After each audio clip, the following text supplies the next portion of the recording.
In life, sometimes men come into women's lives and women into men's lives with a sense of indulgence or confusion. At such times, the divine says that when a seeker is on the path to achieving their goal, distractions like these are often thrown in their way. If someone gets caught in distract, it's like getting stuck in quicksand.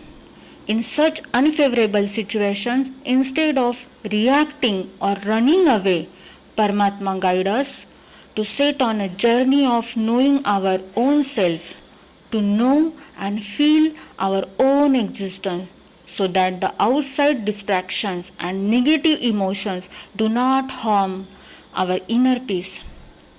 When we see others being respected and honored, we often feel the desire to be respected and honored in the same way.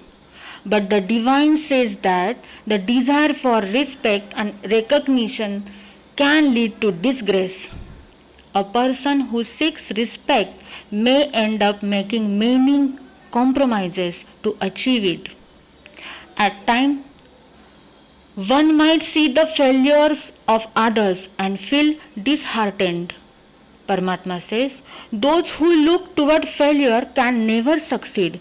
Those who move ahead keeping success in mind, they have succeeded and will always succeed. The divine advises to keep in mind that this is the result of karma, not a personal failure. It's the fruit of actions.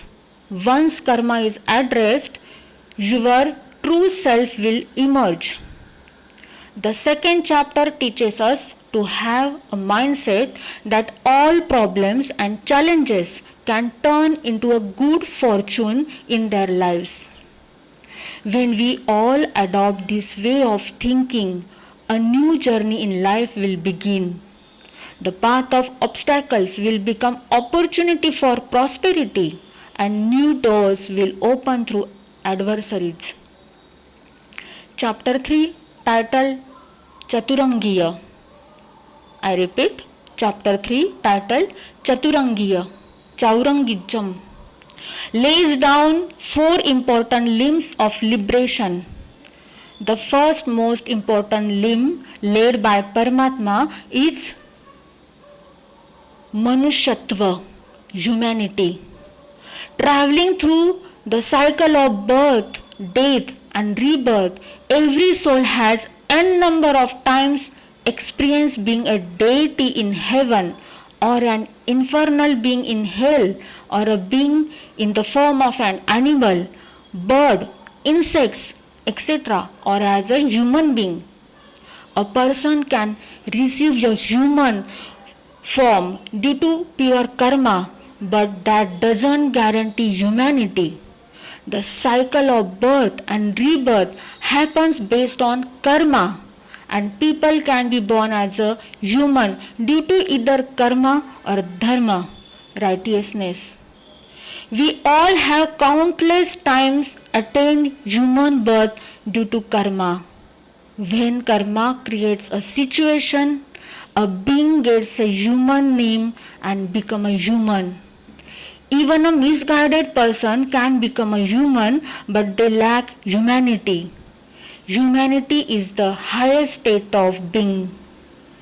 Being sensitive to other is called humanity.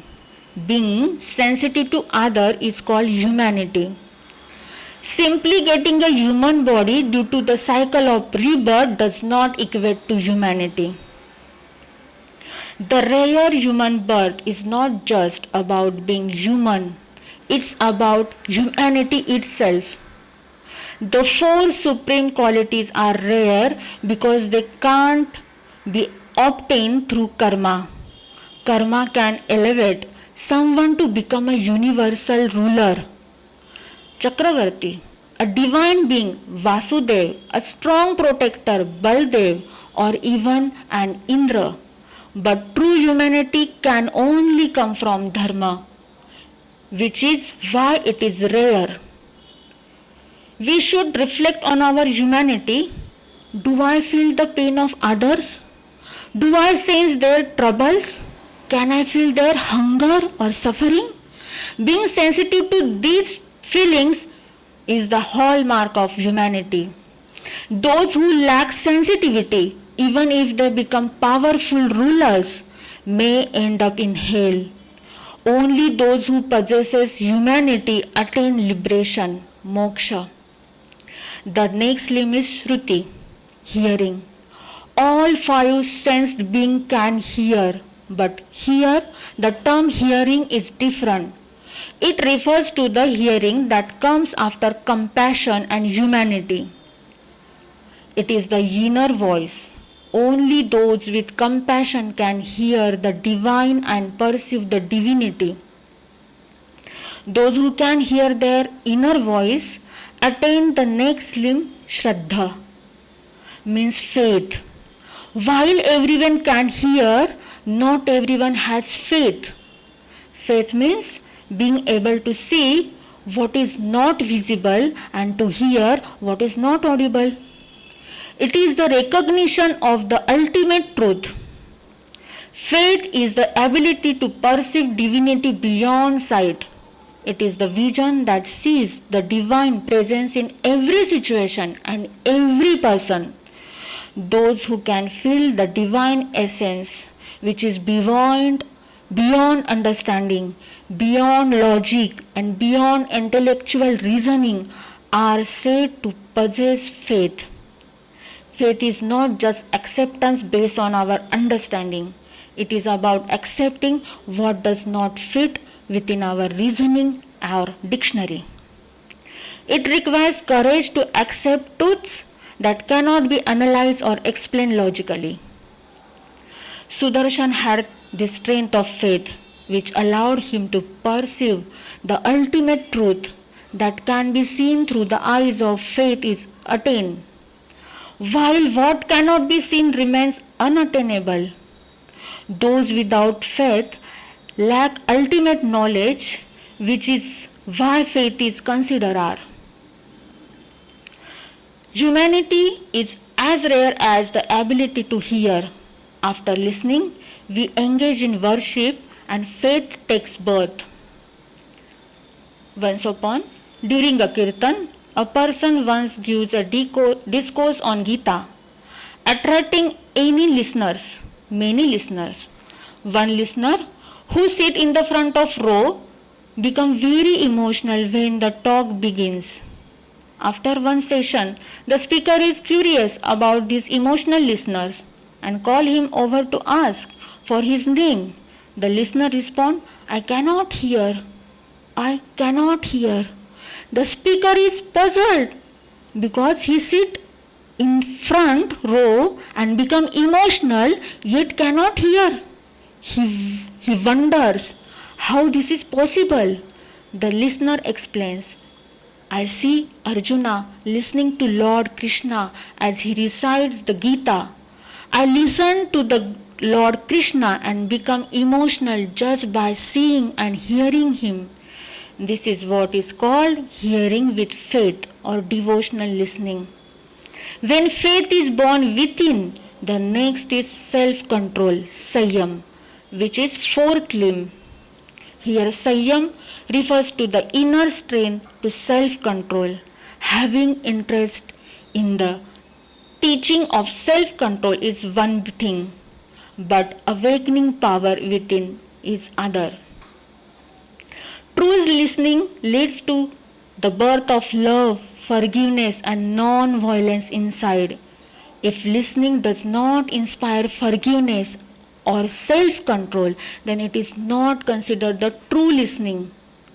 The person who practices self-control and experiences this transformative feeling become more powerful, cleanses his inner impurities. Those who achieve these four limbs either attain liberation, if not, they may go to heavenly realms. Such souls from heavenly realms will descend back to human birth and will be born in a noble family, a wealthy household, and their life is filled with all 10 divine virtues, both external and internal, and is blessed with wealth, good health, great intelligence, etc. Good virtues, punya, can be accumulated without dharma as well. But this punya does not lead a person towards spiritual liberation. Instead, it keeps them wandering in the worldly cycle. When punya is earned through dharma, the person is born into a noble family, and such a soul soon walks the path of liberation. Let us all pray that these four limbs, humanity, ability to listen to inner voice, unconditional faith, and self-control, manifest in all of us.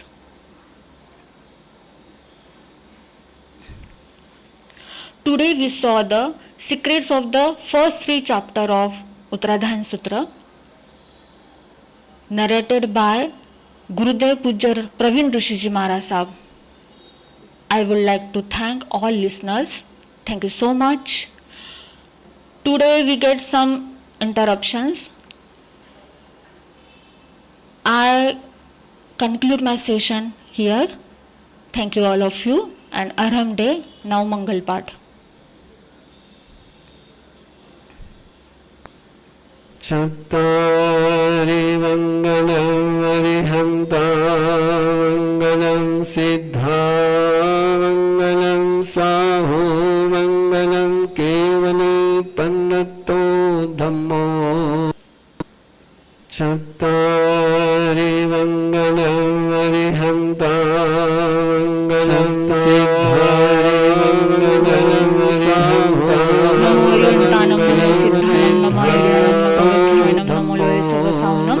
Eso penchana mokkaro savva pavapanasno manglanancha savyasim padamam havai mangalam. Gurudev की आज्ञा से चत्तारी मंगलम अरिहंता मंगलम सिद्धा मंगलम साहू मंगलम केवली पनत्तो धम्म मंगलम. चत्तारी लोगुत्मा अरिहंता लोगुत्मा सिद्धा लोगुत्मा साहू लोगुत्मा केवली पनत्तो धम्म लोगुत्मा. चत्तारी शरणम पवज्जामि अरिहंते सिद्धे साहू शरणम पवज्जामि केवली पनत्तम धम्मम शरणम पवज्जामि. अरिहंतों का शरणा, सिद्धों का शरणा, साधुओं का शरणा, केवली प्ररूपित दया धर्म का शरणा. ये चार शरणा दुख हरना, सुख करना और शरणा नहीं कोई. जो भवी प्राणी आदरे तो अक्षय अमर पदो है. वर्धमानं शरणं पवज्जामि, वर्धमानं शरणं पवज्जामि, वर्धमानं शरणं